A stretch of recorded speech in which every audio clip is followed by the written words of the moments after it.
Hey guys, what's up? Welcome back to romKTpro. Let's look at EU-based MIUI 12.6 romKTpro Forever Plus edition running on Xiaomi POCO F1. The ROM is based upon Android 11.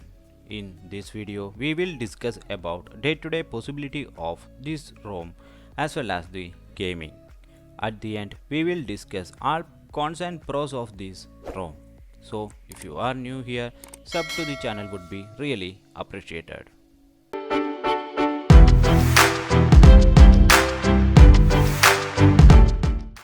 As usual, I will be starting with about phone session. As you see, the ROM version is MIUI 12.6 beta build.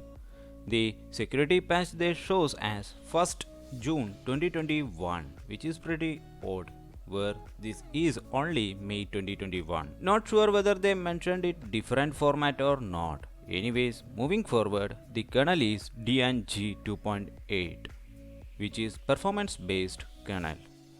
When it comes to security, the ROM does has the all features including IR face unlock, fingerprint and more. The fingerprint here works pretty faster as well as the face unlock. I didn't face any issues with any of these options. I will say this ROM got the fastest fingerprint and face unlock method I have seen under POCO F1, and the ROM is not encrypted out of the box.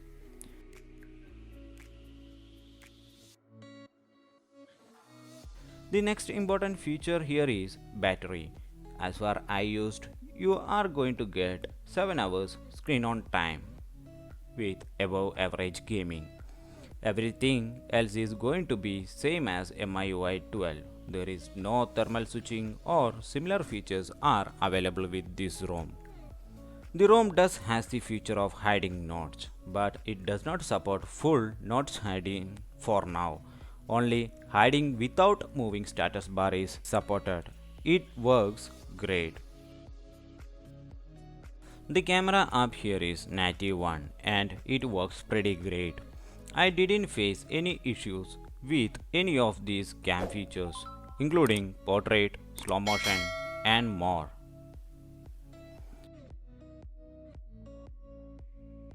Quick access panel includes all tails same as MIUI 12 and they works pretty well. I felt like the QS panel is pretty faster comparing with native MIUI from POCO. The ROM also got the Android 11 screen recorder which supports internal audio and microphone recording at a time, and it does its job pretty well. The ROM does fine with calling and receiving calls. There is no issues noticed with earpiece or microphone. Moving forward, out of the box, the ROM comes with rooted. If you hide the Majestic app, safety net can be passed without any issue. But keep in mind that the device is not Google Play Protect certified. This can cause few banking applications to work and some not to work. When it comes to benchmark, the Android scores 3,56,000 plus and Geekbench scores for single core 519 and multi-core 2217, which are pretty decent score for POCO F1. Another important features for gamers is this ROM comes out of the box with 90 FPS enabled for PUBG Mobile. Keep in mind that it is enabled for game, not for phone. Sadly, POCO F1 does not support, but that doesn't make this feature totally unusable. This feature will improve your touch response rate and smoothness of gameplay. And yeah, we will do the gaming test by enabling 90 FPS.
Meantime, the gameplay is going on. Let's talk about the cons of this ROM. First one, the ROM comes rooted out of the box, and the second one, Google Play Protect certification is not present. And the third and most annoying one is that there is a pop-up coming again and again and again while playing game, and sometimes during daily usage. The pop-up is for fraction of seconds, but if you are in middle of game, you will get irritated for sure. And the fourth one, the phone heats up a lot during the game. You may say like I am playing with 90 fps, but that is not the case. I did tried playing with smooth and extreme settings, but result was the same. If you play game for 30 minutes, the phone will reach minimum of 60 degrees Celsius and more. So if you want to game for long time, you need to cool down your phone. Fifth one is there is no option to hide full notch. Now let's talk about pros. The ROM is based upon Android 11 based MIUI, which is pretty great and solid build. Second one, ROM is smoother enough to perform any daily tasks and games without any issue. Third one, 90 fps by default enabled for PUBG. And fourth one, voice changer and Android 11 screen recorder. Fifth one, the ROM is still in beta version, so users can expect all these bugs to be cleared in the future update. And sixth one, the ROM is a performance centric with decent battery backup. So what do you guys planning to do? Wait for more stable build of this ROM or planning to try this out now? Let me know in the comment section. Hope this video was informative. Please leave a like and subscribe if you like my work. That's it guys. Till next time, be safe and take care.